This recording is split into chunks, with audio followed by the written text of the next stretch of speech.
Let's take a closer look at applications load balancers or ALB. ALB, as mentioned above, allow balancing HTTP and HTTPS traffic. ALB work at the seventh layer of the OSI model. The OSI model, also known as the Open Systems Interconnection Model, is a conceptual framework that divides network communication into 7 layers.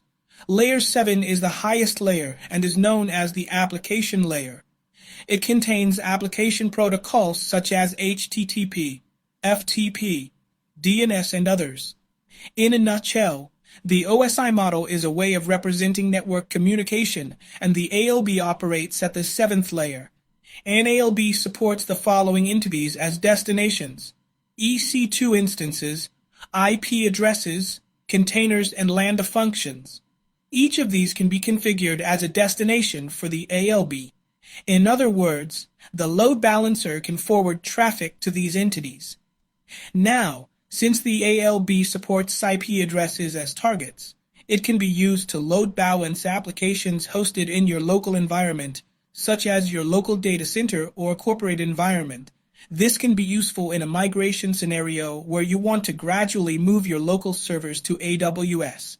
While the migration is in progress, you can load balance between the IP address of the server, which is on premises, and also the EC2 instances in the AWS cloud. Using Lambda functions with application load balancers, you can create highly available serverless applications. Lambda is an AWS service that allows you to run code without provisioning servers. Therefore, your Lambda-based application can be load balanced using an ALB. Application load balancers also support routing based on different conditions, such as HTTP header, host header, path, HTTP request method, query string, and source IP address.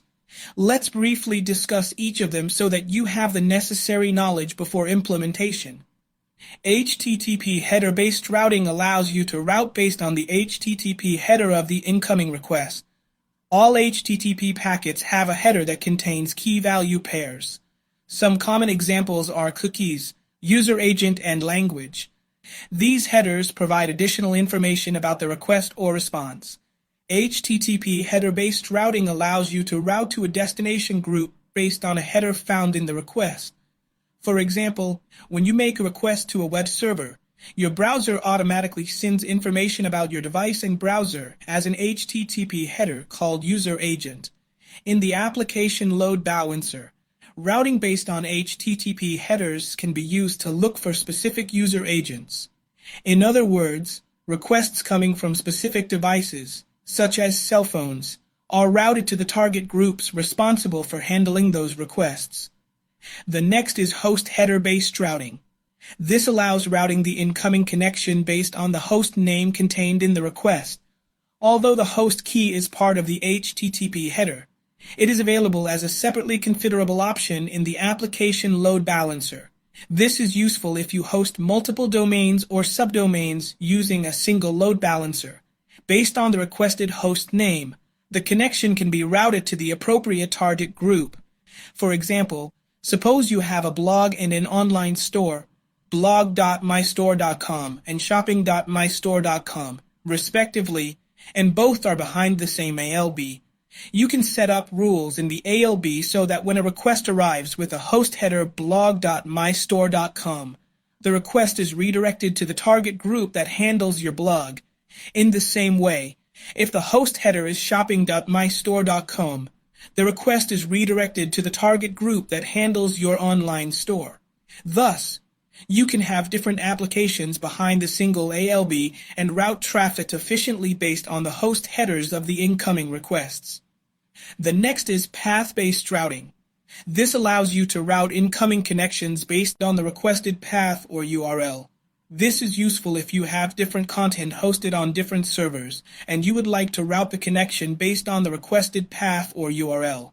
For example, if the requested URL mystore.com contains /users, you could route it to a specific target group responsible for handling these types of requests. In this case, the corresponding target groups that handle user services. In this way, You can decouple different parts of your application and scale them independently and ensure that requests are routed to the correct service based on the path of the request. Then there is routing based on the HTTP request method. This allows you to route the incoming connection based on the method used to make the HTTP request. Some common examples are HTTP GET, PUT, POST, and DELETE.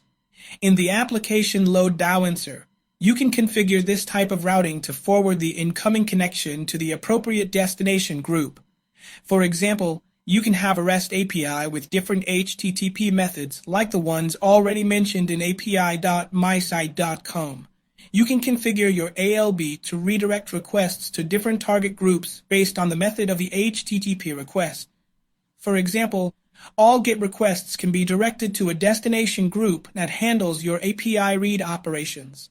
Similarly, POST, PUT, and DELETE requests can be directed to target groups that handle create, update, and delete operations, respectively.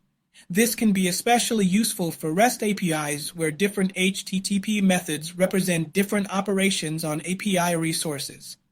Next is query string-based routing. This allows you to route incoming requests based on the values in the query string.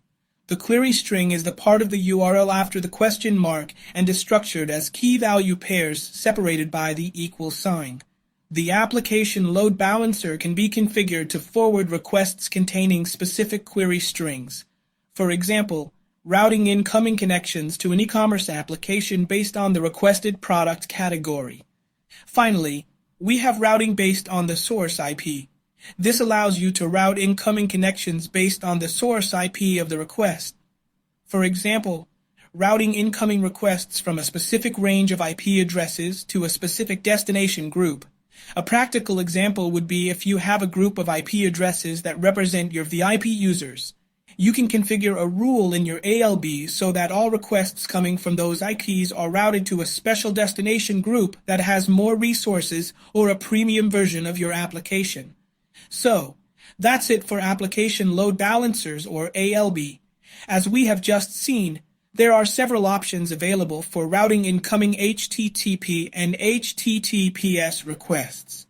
So, let's go to the AWS console and implement an ALB.